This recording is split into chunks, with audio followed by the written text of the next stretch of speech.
सुनाओ इरेडा लिमिटेड। आप देखिए यहाँ पर हम बात करने वाले काफी इंपॉर्टेंट टॉपिक के ऊपर, क्योंकि कल से ये आपको सिर्फ और सिर्फ कैश मार्केट में देखने को नहीं मिलेगा। कल से इसके अंदर एफ एंड ओ का शुरुआत हो जाएगी एंड ऐसे में स्टॉक के दिन बदलने वाले। कैसे बदलेंगे ये जरा बात करते हैं, बट आज की डेट में ये बात करना काफी जरूरी है।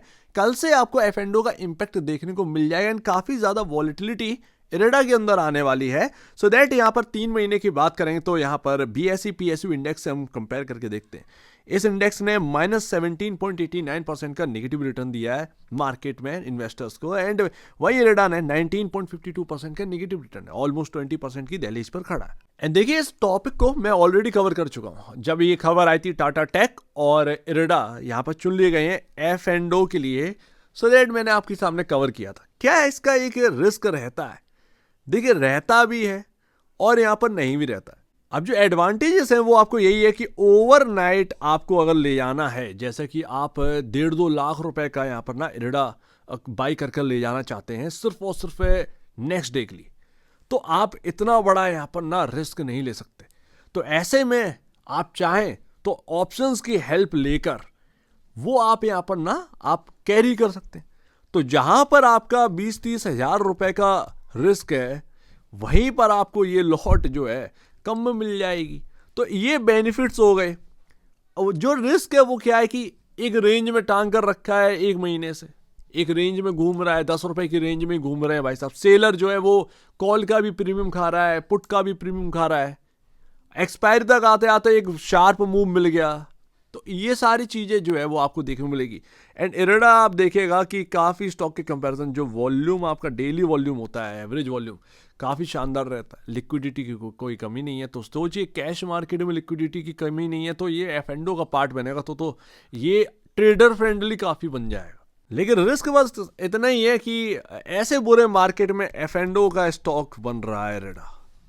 बस वही है। ऑलरेडी अगर आप देखें 46 से 47% का नेगेटिव रिटर्न दे रहा है अगर आप 310 के भाव से गिनेंगे। बहुत लोगों का मानना है ये एफ एंड ओ में आएगा ना तो ये 310 रुपए जाएगा। ये वही लोग हैं जो कह रहे थे इरेडा 1000 रुपए चला जाएगा because of green energy. Green energy को तो एक बबल की तरह इन लोगों ने बना दिया था एंड आज की डेट में बहुत सारे इस बबल के अंदर लोग फंस भी गए हैं।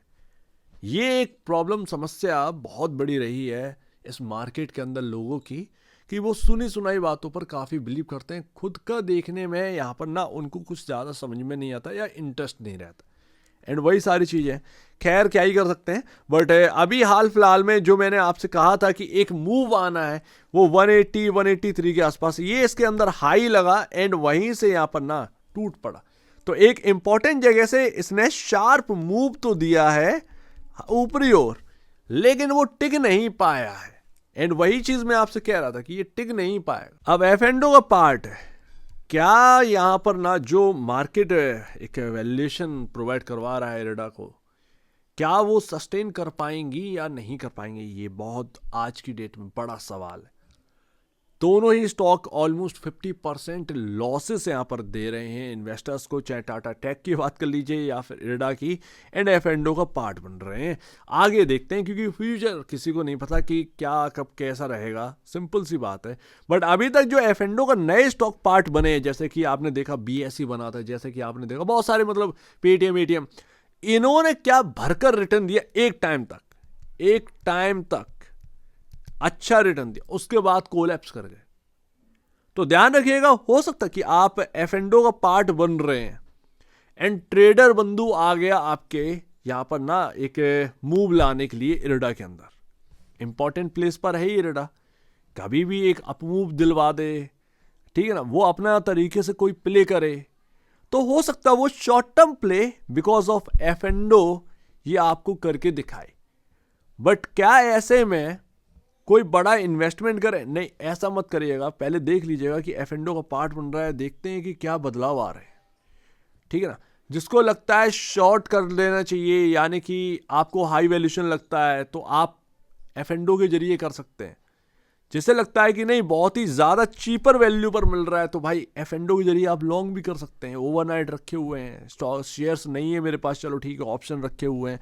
तो ये सारी चीजें जो है वो एक रहने वाली हैं।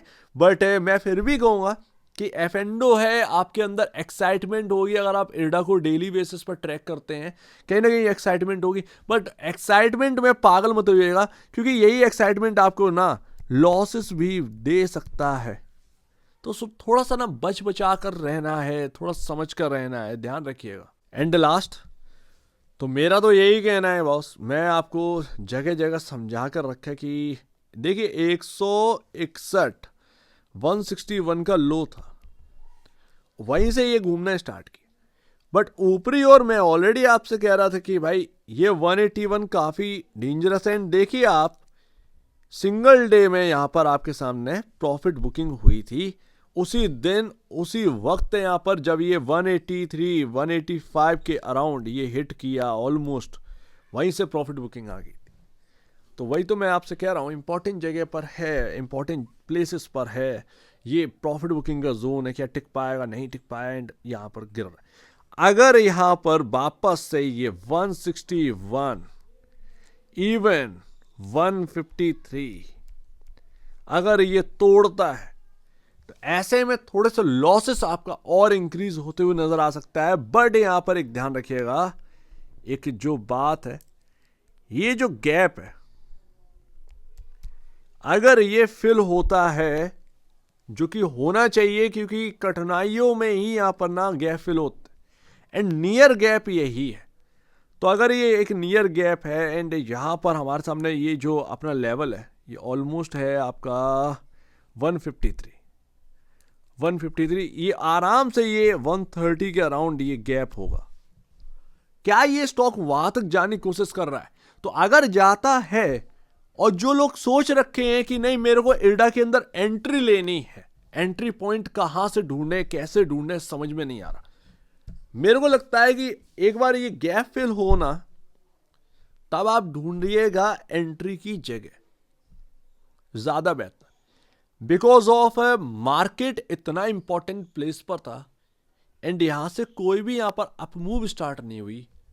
बड़ा सोचने समझने वाली बात है, क्या हो क्या रहा है इस मार्केट के अंदर, कुछ पता नहीं। ठीक है ना, ये फैक्ट है। चाहे आप जितना भी कॉन्फिडेंट क्यों ना बने रहे, चाहे जितना भी आपका कितना भी बना रहे, भाई वो एक ना ऐसी जगह पर है मार्केट, ये 500 यानी कि 22,500 से निफ्टी घूमना चाहिए था, वो घूम नहीं पा रहा है, वो सेलर बैठा हुआ। अब देखते हैं, मंथली एक्सपायरी हो गई है, ये महीना मार्च का कैसा बीतता है, क्या यहां से मार्केट घूमने को तैयार है? लेट्स सी, अगर घूमता है तो कहीं ना कहीं इंपॉर्टेंट जगह पर है ही इरडा, इसके अंदर वैसे भी इंपॉर्टेंट प्लेस बनी हुई है, एंड 167 है ना, 161 तो काफी इंपॉर्टेंट प्लेस है, शायद यहीं से दोबारा से घूमने की कोशिश कर जाए अगर यहां से मार्केट घूमा। ठीक है ना, ध्यान रखिएगा, अगर यहां से मार्केट घूमा तो ये 161 जो आपका इंपॉर्टेंट जगह है, यहां से दोबारा घूमने की कोशिश कर सकता है, एंड अगर घूमता है तो वो शॉर्ट टर्म में आपको जो है शायद अच्छा खासा एक मूव दे दे। बट मैं बात वो नहीं करूंगा कि 310 चला जाए, भाई उसमें ना कुछ चाहिए, 310 जाने के लिए बहुत कुछ चाहिए, जो कि इरडा के पास अभी नहीं, ये रियलिटी बात। तो बस यही हो सकता है इस गिरते बाजार में कि बॉस बाई कहाँ पर करें, बस इसी बात करने चाहिए। एंड अगर आप और हाई लेवल पर हैं, तो आप बस यही सोचिए कि आपको एवरेज कहाँ करना है, वो आप अपना जो है ना डिसाइड करके रखिए प्राइस, अगर वो प्राइस मिल जाए तो एवरेज कर लेना, अदरवाइज इन्वेस्टर के पास और कोई टूल होता ही नहीं है। ठीक है ना, तो ध्यान रखिएगा, इस मार्केट में तो एक ही चीज़ हो सकती है, या तो कोई एक नई एंट्री बनाए या फिर आप एवरेज कर लें। बेचने का तो सवाल ही नहीं बनता है, क्योंकि आप ट्रेडर नहीं है। अगर आप ट्रेडर हैं तो बेच बेच कर थोड़ा सा कमा लेते होंगे, और अगर आप एक इन्वेस्टर हैं तो आपके पास ऑप्शंस नहीं है, वही बात है ना। तो ये सारी चीज़ें, बाकी हैज भी कर सकते हैं आप, ऐसा नहीं है, आपके पास शेयर्स हैं अगर, तो आप चाहें तो पुट के जरिए या फिर जो भी आपकी स्ट्रेटजी हो उससे आप अपने को थोड़ा सा सेव भी कर सकते हैं। यही तो एफएनडो का यहाँ पर ना एक बहुत बढ़िया बेनिफिट होता है। एफएनडो के बेनिफिट्स जानिए और तब यहाँ पर एफएनडो का यहाँ पर यूज करिए। एफएनडो बनाया ही गया था हेज के लिए, लोग यहाँ पर ट्रेडिंग करने लगे। ठीक है ना, दुनिया भर में यही सारी चीजें हैं। सो उम्मीद है काफी कुछ आपको समझ में आया होगा। इंपॉर्टेंट प्लेस पर दोबारा हम आ चुके हैं, 161 153, एंड उसके नीचे है एक गैप, वो है 130 के अराउंड। देखते हैं भैया यहाँ पर क्या होगा, बट नई एंट्री अगर करनी है तो वो गैप फिल हो जाए उसके बाद करें, ज़्यादा बेहतर रहेगा। इवन कोई ट्राई भी करना चाह रहा है तो 161 153 को एक लक्ष्मण रेखा मानकर आप जैसे स्ट्रेटजी बनाना चाहें वैसी स्ट्रेटजी बनाइए, आपको रोकने वाला कोई नहीं। सिंपल सी बात है। बट अगर ये रेंज गई तो कहीं ना कहीं दिक्कतें यहाँ पर ना इरडा के अंदर आ सकती हैं, और घूमेगा तो यहीं से घूम जाए, कोई भरोसा नहीं है। बट एक गैप है 130 तक, पॉसिबिलिटी यही बनती है कि शायद वो 130 तक एक बार घूमकर आए इरडा, लेकिन वो तभी होगा जब ये 161 153 रुपए टूटेगा। तो जैसा भी हो अपने फाइनेंशियल एडवाइजर से पूछ कर करिएगा, या खुद का दिमाग दौड़ाइए, खुद की स्टडी बनाइए, जैसा भी बेहतर हो। बट मस्ट है स्टॉप लॉस रखना, एंड स्टॉप लॉस के साथ ही काम करिएगा। ज़्यादा ये चीज़ में बताइए कि अरे मेरे को लॉस हो रहा है, लॉस काटिए, ज़्यादा बेहतर। ये मार्केट ना ऐसा नहीं है, लॉस काटिए, क्या चल रहा है किसी को कुछ पता नहीं, सिंपल सी बात। सो उम्मीद है काफ़ी कुछ आपको समझ में आया होगा। एक बार निवेश से पहले आप बेचने से पहले अपने ब्रोकर एडवाइस से जरूर सलाह लीजिएगा, या खुद की स्टडी करेगा, उससे बेहतर कुछ भी नहीं, खुद की स्टडी ही मस्ट है। तो आप दीजिए मुझे वीडियो देख लीजिए, बहुत बहुत धन्यवाद दोस्तों।